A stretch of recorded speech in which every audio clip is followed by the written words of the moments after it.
జై శ్రీమన్నారాయణ. నేను మీ icon astrologer Gattupalli Suresh Babu.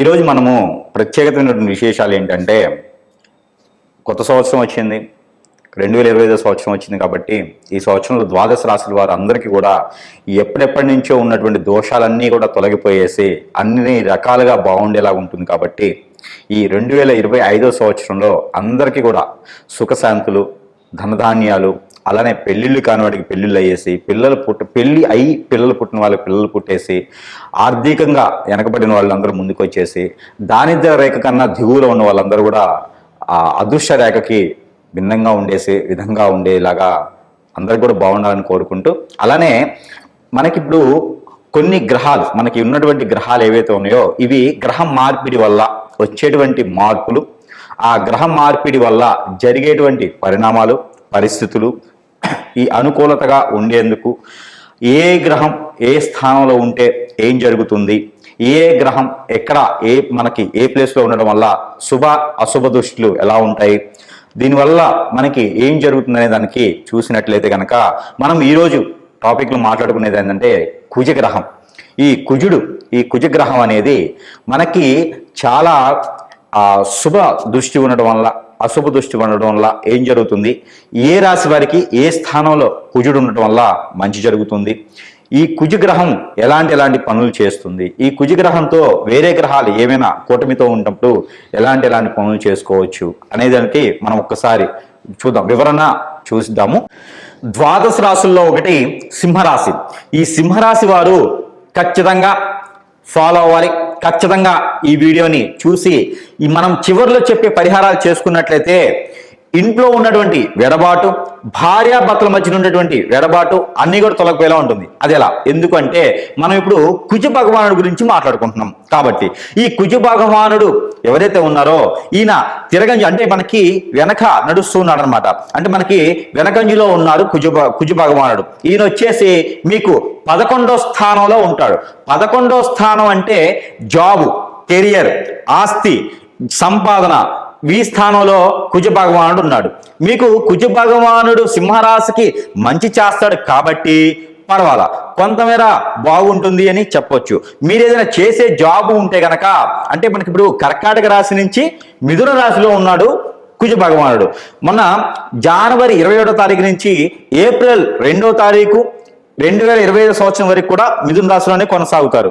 తదుపరి మనకి కర్కాటక రాశిలో సంచరిస్తారు. ఈ యొక్క 11వ స్థానంలో సంచరించినంత వరకు కూడా ఈ యొక్క సింహరాశి వారికి బాగుంటుందని చెప్పొచ్చు. అన్ఎక్స్పెక్టెడ్ గా ప్రయాణాలు, అనుకోని ప్రయాణాలు చేసేటువంటి అదృష్టం ఉంటుంది. ప్రయాణాల్లో తస్మా జాగ్రత్తగా ఉండాలి. దొంగతనాలు జరిగేటువంటి ఆస్కారం ఉంది. మీ వస్తువులు మీరే కాపాడుకోవాలి. మనకి తీర్థయాత్రలో చెప్పినట్టుగా మీ వస్తువులు మీరే కాపాడుకోండి అని, ఆ విధంగానే మీరు మీ జాగ్రత్తలు మీరు 100 కాదు 1000 కళ్ళుతో చూసుకోవాలి. ఏదైనా దొంగతనం జరిగేటువంటి ఆస్కారం ఉంది. మీరే ఏదైనా ఎక్కడైనా వస్తువు పెట్టి మర్చిపోయేటువంటి ఆస్కారం ఉంది. సింహరాశి వారికి ఏదైనా ఆస్తికి సంబంధించినటువంటి డాక్యుమెంట్స్, జాబ్కు సంబంధించినటువంటి డాక్యుమెంట్స్, ఏదైనా బ్యాంకులో నుంచి డబ్బు గ్యామ్లింగ్ అంటే వెళ్ళిపోవటం, ఎక్కడో దగ్గర ఎవరొకరు గ్యామ్లింగ్ చేయటం, మీ డబ్బునంతా ఎవరో దోచేయటం లాంటివి జరగటం, ఆన్లైన్ బిజినెస్ లో నష్టాలు, ఇవన్నీ కూడా కనిపిస్తున్నాయి. కాబట్టి ఉన్న రూపాయిని కాపాడుకోండి. ఏదైనా తగాదాలు కానీ గొడవలు కానీ ఉంటే మీరు చిన్నగా మాట్లాడి సర్ది చెప్పుకోండి. మూడో వ్యక్తి మధ్యలో రావడం వలన ఇంకొంచెం తగాదా పెరిగేటువంటి ఆస్కారం కనిపిస్తుంది. కాబట్టి ఈ ఏప్రిల్ 2వ తారీఖు 2025 సంవత్సరం వరకు కూడా కొంతమేర జాగ్రత్తగా ఉండడం వల్ల మంచి జరుగుతూ ఉంది. ఎందుకంటే 11వ స్థానంలో కుజుడు ఉన్నప్పటికీ మీకు గురుబలం ఉంది. రానున్నటువంటి కాలంలో శని భగవాన్ యొక్క కృప కూడా మీ మీద ఉంటుంది. కాబట్టి ఈ 2 విధాలుగా నలిగిపోయేటువంటి ఆస్కారం కనిపిస్తా ఉంది. కాబట్టి ఈ యొక్క సింహరాశి వారు అందరూ కూడా అన్ని రకాలు బాగుంది. బాగలేదా అంటే కాదు, జాబ్ బాగుంది కానీ వెసులుబాటు ఉండదు. అలానే ఆస్తులు బాగున్నాయి కానీ తినేదానికి ఉండదు. అలా ఉంటుంది. కాబట్టి కొంతమేర జాగ్రత్తలు తీసుకొని మనం చెప్పేటువంటి పరిహారాలు చేసుకున్నట్లయితే కొంతమేర మీకు వెసులుబాటు కనిపించేలా ఉంది. పిల్లలతో ఏదైతే మీకు పుట్టినటువంటి పిల్లలు ఉన్నారో వారి వల్ల మీకు కొంత తలనొప్పిలా ఉంటుంది. తలనొప్పి అంటే జెండు మామూలు అమృతం రాంచుకునే తలనొప్పి కాదు, వాళ్ళు చేసేటువంటి పనులు మీకు తలనొప్పిగా ఉండేలా ఉంటాయి. కాబట్టి పిల్లల విషయంలో కూడా కొంతమేర జాగ్రత్త తీసుకోండి. ఈ సింహరాశి వారందరూ కూడా ఈ కుజ దోషం నుంచి, ఈ కుజునికి సంబంధించినటువంటి దోషం నుంచి, చెడు దృష్టి నుంచి తొలగిపోయేలాగా ఈ పరిహారం చేసుకున్నట్లయితే కొంతమేర మీకు బాగుంటుంది, వెసులుబాటు ఉంటుంది. కాబట్టి ఈ యొక్క పరిహారం చేసుకొని అందరూ అదృష్టవంతులు అవ్వాలని కోరుకుంటూ ఉన్నాను. దాని మీద సింహరాశి వారికి ఈ పరిహారం అయితే మనకి ఈ కుజుడు మనకి ఏదైతే మనం అనుకున్నట్లుగానే కుజుడు మనకిప్పుడు కర్కాటక రాశి నుంచి మిథున రాశికి వెనుకంజిలో ఉన్నారు. కాబట్టి ఈ వెనుకంజిలో ఉన్నటువంటి కుజుడు వల్ల మనకి జరిగేటువంటి నష్టాలు కావచ్చు, లాభాలు కావచ్చు, ఈ కొన్ని రాశులు కొన్ని రకాలుగా ఉన్నాయి. కాబట్టి అలానే మనకి ఈ రాశి వారు కనుక ఈ పరిహారం చేసినట్లయితే ఖచ్చితంగా ఉన్నత స్థాయికి చేరుకునేలాగా, అలానే పంట భూములు కూడా బాగుండేలాగా, అలానే ఈ రాశి వారికి అన్ని రకాలు బాగుంటుంది. కాబట్టి ఈ చిన్నపాటి పరిహారం చేసుకోవడం వలన అన్ని రాశుల వారికి బాగుంటుంది. ఏ రాశికి ఆ రాశి మనం ఏంటంటే ఈ రాశి వారికి ఈ పరిహారం చేసుకోవడం ద్వారా చాలా బాగా పనిచేస్తుంది. కాబట్టి అన్ని రకాలుగా ఉన్నతులు అయ్యేదానికి బాగుంటుంది. అయితే మనకి రాశి వారు చేసుకోవాల్సిన పరిహారం ఏంటంటే ప్రతి వారం రోజులో ఒక రోజునే సరే, మంగళవారం లేదా గురువారం లేదా శుక్రవారం అయినా సరే ఇక్కడైనా అమ్మవారు ఆలయాలు ఉంటే కనుక ఆ అమ్మవారి ఆలయాలు అంటే పార్వతీమాత, గౌరీమాత లేదా మానసాదేవి అమ్మవారు, కనకదుర్గమ్మ అమ్మవారు లేదా లలితాదేవి అమ్మవారు, ఇలా అమ్మవారి ఆలయాలు ఉంటే కనుక ఆ ఆలయాల్లో కుంకుమ అర్చన చేయించడం, ఆ కుంకుమ తీసుకొచ్చి ఆడవారైతేనే మనక నుదును పెట్టుకోవడం, మగవారైతే కంఠానికి ధరించుకోవడం వలన ఉన్నటువంటి రుమ్మతులు అన్ని తొలగిపోయేసి అన్ని రకాలుగా బాగుండేదానికి, అదృష్టం ఉండేదానికి చాలా బాగుంటుంది. అలానే ఈ కుంకుమ అర్చన ఒకటే కాకుండా ఈ రాశి వారు మరొకటి ఏంటంటే ఎర్ర కుక్కలు ఉంటాయి బయట, బజార్ కుక్కలు అంటారు, ఎర్ర కుక్కలు మనకి రోడ్ల మీద తిరుగుతూ ఉంటాయి అన్నమాట. ఆ కుక్కలకి కనుక గోధుమ రొట్టెలు ఏవైతే మనకి ఈ యొక్క దోషాలు సంబంధించిన కానీ ఏదైతే మనకి కోరికలు ఉంటాయి, ఏవైతే కోరికలు ఉన్నాయో అంటే ఎంత వయసు వచ్చిన పెళ్లి కానిటువంటి వాళ్ళు ఉంటారు కదా మనం ముందుగా అనుకున్నట్టుగా, అయితే ఈ రాశి వారు ప్రత్యేకంగా ఏదైతే గోధుమ రొట్టెలు ఉంటాయో ఆ గోధుమ రొట్టెల మీద ఈ తేనె కుక్కలు కొన్ని అయితే మనకి ఒరిజినల్ తేనె అయితే కుక్కలు తినవు. అయితే మనకి తేనె లేకుండా ఇలా మనకి తేనె అయితే ఒరిజినల్ కాకుండా ఉండేటువంటి దాబర్ లాంటి తేనెలు అయితే మీకు బాగానే ఉంటుంది. అవైతే ప్రాసెస్ చేసినాయి కాబట్టి కుక్కలు కూడా తింటాయి. ఒకవేళ తేనె దొరకని పక్షాన మీకు చెరకు రసం కానీ లేదా బెల్లం కానీ దొరుకుతుంది. ఈ బెల్లం మనము చిన్నగా రసంలా చేసేసి ఆ బెల్లం రసంతో కనుక మనము ఏవైతే కోరికలు ఉన్నాయో ఆ కోరికలన్నీ కూడా ఈ గోధుమ రొట్టెల మీద రాచి ఆ రాసినటువంటి గోధుమ రొట్టెలు ఏవైతే ఉన్నాయో అవి కుక్కకి తినిపించడం ద్వారా లేదా ఆవుకు తినిపించడం ద్వారా కూడా మీకున్నటువంటి రుమ్మతులన్నీ కూడా తొలగిపోయేదానికి ఎక్కువ ఆస్కారంగా ఉంది. ఏదైతే మనం అనుకున్నటువంటిగా ఈ రాశి వారు ఈ యొక్క 4 నెలల పాటు ఉండేటువంటి ఈ యొక్క కుజుడిది ఒక దశ కావచ్చు, కుజుడి అంతర్దశ కావచ్చు, నడిచేటువంటి అందరూ కూడా ఈ యొక్క పరిహారం చేసుకున్నట్లయితే కనుక ఆ కుజుడితో ఉన్నటువంటి దోషాలన్నీ కూడా తొలగిపోయేలా ఉంటాయి. కాబట్టి ఈ యొక్క చిన్న పరిహారం చేసుకుంటే మరీ మంచిది. అయితే మనం చెప్పుకున్నట్టుగానే ఈ రాశి వారు కనుక ఈ చిన్న పరిహారాలు చేసుకోవడం ద్వారా కుజుడి దశ ఉన్నా, కుజుడి అంతర్దశ ఉన్నా, కుజ దోషంతో ఎవరైనా బాధపడుతుంటే కూడా ఈ యొక్క చిన్న పరిహారం చేసుకోవడం ద్వారా ఆ కుజుడి నుంచి వచ్చేటువంటి చెడు దృష్టి ఏదైతే ఉందో ఆ చెడు దృష్టి కూడా శుభ దృష్టిగా మలుచుకునేందుకు అవకాశం ఉంటుంది. కాబట్టి ఖచ్చితంగా ఈ రాశి వారు ఈ యొక్క చిన్నపాటి ప్రయోగం, ఈ చిన్నపాటి పరిహారం చేసుకోవడం ద్వారా మంచి జరుగుతుంది. కాబట్టి ఈ చిన్నపాటి ప్రయోగం, ఈ చిన్నపాటి పరిహారం ఏంటంటే ఏదైతే నవగ్రహాల్లో కుజగ్రహం అని ఉంటుంది, ఈ కుజగ్రహాన్ని కనుక కందులు, ఏవైతే కందులు మనకి ఇంకా మహారాష్ట్ర కందులు అంటారు, అంటే ఎర్ర కందులు ఉంటాయి మనకి, ఎర్ర కందులు, ఎర్ర కందిపప్పు అంటారు. ఇవి దొరికినా మీకు మనం మామూలుగా తెలుగు రాష్ట్రాల్లో దొరికేటువంటి కందులు, కందిపప్పు అయినా ఏవైనా సరే ఆ కుజునికి గనక 1 కిలోన్నర అంటే 1 కిలో తర్వాత 1/2 కిలో 500 గ్రాములు అంటే 1500 గ్రాముల కందులు గనక అక్కడ కుజగ్రహం మీద గనక ఉంచడమైనా, అభిషేకం చేసినా, 9 ప్రదక్షిణాలు చేసినా,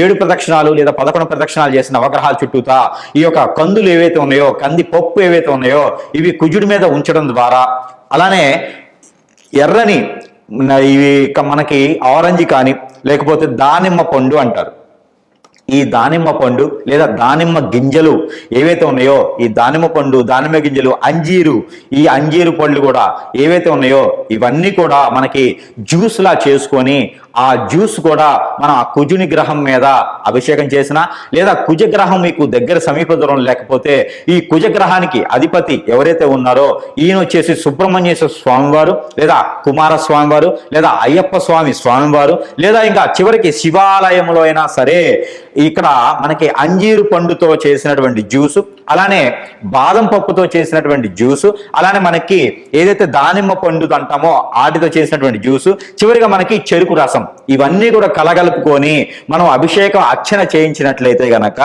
ఏవైతే మీకు సమీప దూరంలో ఉన్నటువంటి నేను చెప్పినటువంటి విగ్రహాలకి అభిషేకం చేయడం ద్వారా అన్ని రకాల రుమ్మతులు తొలగిపోయేసి విదేశీ యానానికి వెళ్ళాలి అనుకున్నటువంటి ఎవరైతే ఉన్నారో వారు కూడా కుజ దోషంతో బాధపడుతుంటే గనక వారు కూడా ఖచ్చితంగా ఈ యొక్క అభిషేకం చేస్తే, ఈ యొక్క పరిహారం చేసినట్లయితే గనక అన్ని రకాల రుమ్మతులు తొలగిపోయేలా ఉంటుంది. కాబట్టి ఈ పాటి చిన్న ప్రయోగం, ఈ పాటి చిన్న ప్రయత్నం కూడా చేయండి.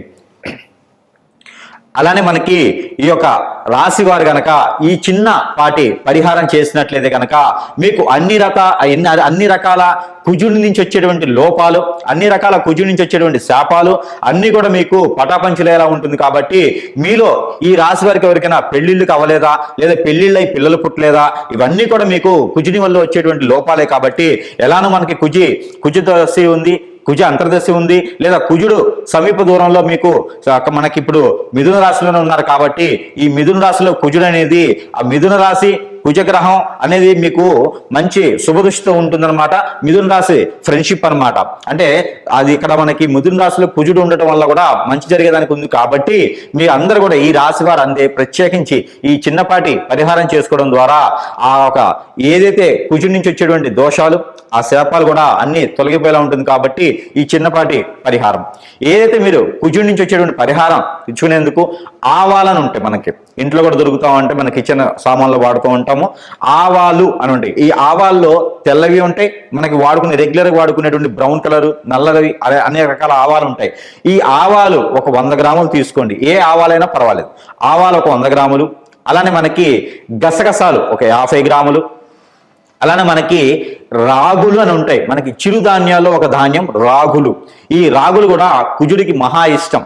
ఈ రాగులు కూడా తీసుకొని ఇవన్నీ కూడా కలగలుపుకొని ఏదైతే మీకు గ్రామ దేవత అంటారు, అమ్మవారి ఆలయం గ్రామ దేవత అంటారు. ఈ గ్రామ దేవత ఆలయాల్లో కనుక మీరు ఆ గ్రామదేవత ఆలయంలో ఉంచినట్లయితే ఆ గ్రామదేవత ఆలయము ఏదైతే ధ్వజస్తంభం ఉంటుందో అక్కడ కూడా ఈ ఆవాలు ఉంచినట్లయితే ఈ ఆవాలు అమ్మవారి దగ్గర ఉంచేటప్పుడు మీరు మనసులో ఏమైనా కోరికలు ఉన్నా, మనసులో ఏమైనా దోషాలు పోవాలనుకున్నా కూడా సమర్పించుకొని ఆ ఒక కోరికలు అన్ని కూడా నెరవేరాలని ఒక అమ్మవారికి మనస్ఫూర్తిగా సమర్పించుకొని 5 నారికేళాలు గనక మీరు గ్రామదేవత అమ్మవారికి గనక సమర్పించినట్లయితే మీ ఊరి సమీపంలో గ్రామదేవత లేకపోతే బొడ్రాయి అని అంటారు. ఈ పల్లెటూరు వెళ్తే బొడ్రాయి అని ఉంటుంది. ఈ బొడ్రాయి దగ్గర ఈ ఒక నేను చెప్పినటువంటి ఆవాలతో పాటు మీరు ఇంకా కూడా వేస్తారనుకుంటా బాదం పప్పు కూడా అక్కడ వదలవచ్చు. బాదం పప్పు కూడా అక్కడ ఆ బొడ్రాయి దగ్గర కావచ్చు, గ్రామదేవతల అమ్మవారి దగ్గర కావచ్చు, ఈ బొడ్రాయి దగ్గర కూడా పెట్టినట్టయితే మీకు మంచి జరిగేదానికి, మీలో ఉన్నటువంటి దోషాలన్నీ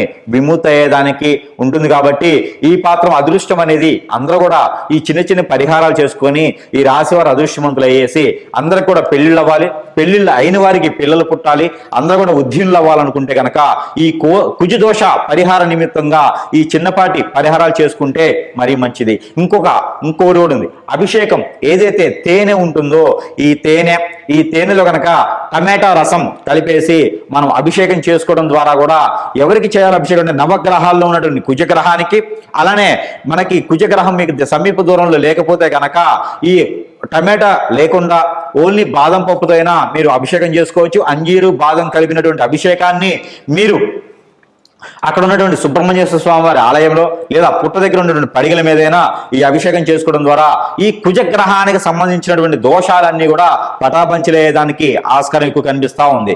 అలానే మీకు ప్రతినిత్యం ద్వాదశ రాశుల వారు అందరికీ కూడా చెప్పదగింది ఏంటంటే ప్రతి ఒక్కరూ చేయగలిగినటువంటి రెమెడీ ఒకటి ఉన్నది. అది ఏంటంటే ఆవాలు, మనకి తెల్లవైన నల్లవైన బ్రౌన్ కలర్ అయిన ఆవాలు తీసుకొని ఒక 50 గ్రాముల ఆవాలు, ఒక 50 గ్రాములు నల్ల నువ్వులు, ఒక 50 గ్రాములు గసగసాలు, ఒక 50 గ్రాముల జీడిపప్పు, ఇవన్నీ కూడా తీసుకొని చిక్కుడు గింజలను దొరుకుతాయి మనకి, సీడ్. ఇవి మనకి పచారీ షాపుల్లో కానీ లేకపోతే సీడ్ అమ్మేటువంటి షాపుల్లో కానీ దొరుకుతాయి. ఈ చిక్కుడు గింజలు కూడా తీసుకొని మీరు ఇవన్నీ కూడా కలగలుపుకొని రోజుకొక 2-3 స్పూన్లు చొప్పున తీసుకొని ఇలా క్లాక్ వైజ్ గా కళ్ళ ముందు నుంచి ఇలా తీసుకుంటూ ఇలా 7 సార్లు దిష్టి తీసుకొని, ద్వాదశ రాశుల వారు అందరికీ కూడా ఇలా 7 సార్లు దిష్టి తీసుకొని మీకు రోడ్డు విరువైపులా అంటే రోడ్డు పక్కన కనుక వేసినట్లయితే, పారేటువంటి నీటిలో వేసినట్లయితే మీకు అవి కాల్చినట్లు కూడా కాల్చుకోవచ్చు. ఇవి కాల్చినట్లయితే కనుక మీకు కుజు దోషం నుంచి విముక్తి లభిస్తుంది, మీకు ఖచ్చితంగా పెళ్లిళ్ళు అవుతాయి. ఈ చిన్నపాటి రెమెడీ ద్వాదశ రాశుల వారు అందరూ కూడా ప్రత్యక్షం చేయవచ్చు. మరొకటి ఉంది, మీకు ఇంకా ఆరోగ్య సమస్యలు కానీ ఈ కుజ దోషానికి సంబంధించింది కానీ ఇంకేమైనా ఉంటే కూడా మీకు ఆ దోషాలన్నీ కూడా పటాపంచలేందుకు మిరియాలు కూడా ఇందులో కలుపుకున్నట్లయితే మీ ఆర్థిక స్థితిగతులు, మీ ఆరోగ్య సమస్యలు కూడా తొలగిపోయేలా ఉంటుంది. కాబట్టి మనం చెప్పుకున్నటువంటి ఆవాలు, గసగసాలు, బాదం పప్పు వీటన్నిటితో పాటు మిరియాలు కూడా కలుపుకొని దిష్టి తీసుకోవాలి. ఏవైనా సరే ఒక 2 స్పూన్లు అన్ని కలగలిసి 2-3 స్పూన్లు కనుక మీరు దిష్టి తీసుకున్నట్లయితే కనుక ఈ రుమ్మతులన్నీ తొలగిపోయేలా ఉంటుంది. కాబట్టి ఆ మాత్రం ప్రయత్నం చేసి ద్వాదశ రాశుల వారు అందరూ కూడా సుఖశాంతులతో ఉండాలని కోరుకుంటా ఉన్నాను. జై శ్రీమన్నారాయణ.